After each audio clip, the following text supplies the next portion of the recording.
วง Money Clinic by IWS ในช่วง Money Clinic by IWS ค่ะวันนี้เรายังคงอยู่กับพี่อักค่ะสวัสดีค่ะสวัสดีครับ พี่อักมีคำถามเยอะแยะเลยเนี่ยอยู่ในมือกัน คุณวราพรคุณนำพาคุณดวงดาวเต็มเลยคุณจันทราก็มีแต่ว่าเดี๋ยวเราขอทยอยตอบพี่อักวันนี้จะตอบคำถามคุณวราพรก่อนเดี๋ยวอ่านให้ฟังก่อนนะคะตอนนี้อายุ26 ปีเงินเดือน 51,000 มี OT ด้วยประมาณ 5,000 ถึง 7,500 บาทต่อเดือนเป้าหมายของคุณวราพรอยู่ตรงนี้เขาบอก 1. อยากจะมีเงินฉุกเฉินเผื่อว่าลาออกประมาณ 100,000 บาท 2. อายุสัก 33 ถึง 35 ปีอยากจะดาวน์บ้านใหม่บ้านเดิมก็จะปล่อยให้เช่าไปข้อที่ 3 เงินเกษียณตอนอายุ 55 เนี่ยคุณวราพรบอกอยากจะมีสัก3 ล้านบาทพี่อักคำถามคือคิดว่าจะได้ตามเป้าหมายที่วางไว้ไหมคะเชิญค่ะครับผมคุณวรพรครับ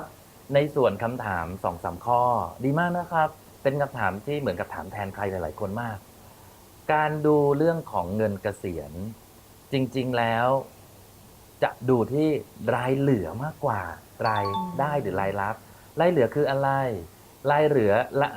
อคือรายได้ลบรายจ่ายเหลือกี่บาทต่อเดือนหรือกี่ปี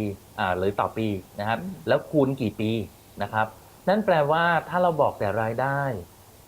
คำนวณยากมากนะครับเพราะฉะนั้นคุณวรพรลองดูว่าปัจจุบันเนี้ยเราเหลือเท่าไหร่ต่อเดือนเดี๋ยวเอาตัวนี้มาคำนวณนะครับจะแม่นยำขึ้นนะฮะต่อมานะครับเราอยากจะดาวน์บ้านแล้วบ้านเดิมที่มีอยู่ปล่อยเช่าดีไหม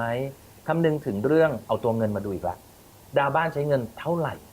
เอาเงินตรงไหนนะที่เราจะเป็นเงินที่เราจะเอาไปใช้เกษียณหรือเปล่ามันเป็นเงินก้อนใหญ่ไหมดาวอย่างเดียวเนี่ยถ้าเราไปดึงเงินจากที่เรากำลังลงทุนไว้มาดาวก็แปลว่าตัวเงินลงทุนที่อาจจะอยู่ในหน่วยลงทุนกองทุนรวมมันลดลงนะครับ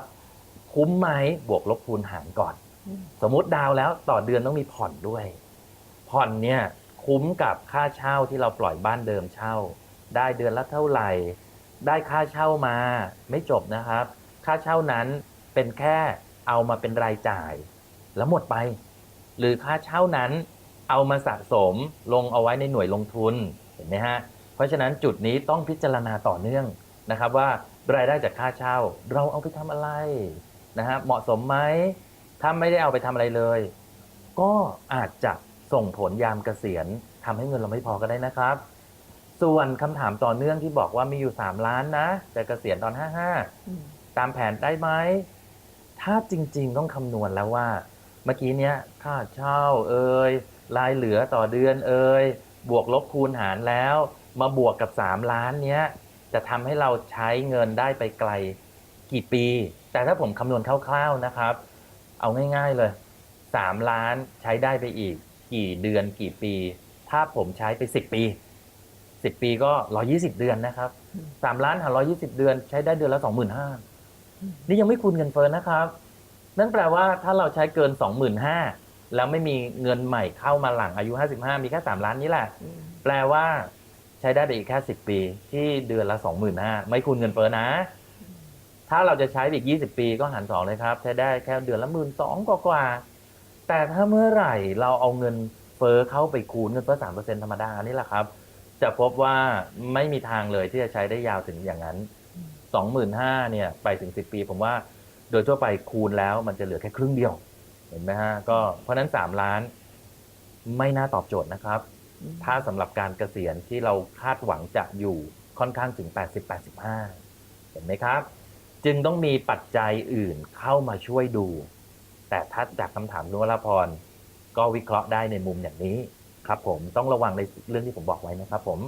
ค่ะคุณวราพรได้คำตอบแล้วนะคะส่วนคำถามของท่านอื่นนะคะเข้าไปดูตามลิงก์นี้เลยค่ะทีมนักวางแผนการเงินของ IWS เขาตอบให้หมดแล้วและอย่าลืมนะคะฝากคำถามของคุณไว้ได้ที่นี่เช่นกันค่ะวันนี้ขอบคุณพี่อ่างมากค่ะขอบคุณมากเลยครับ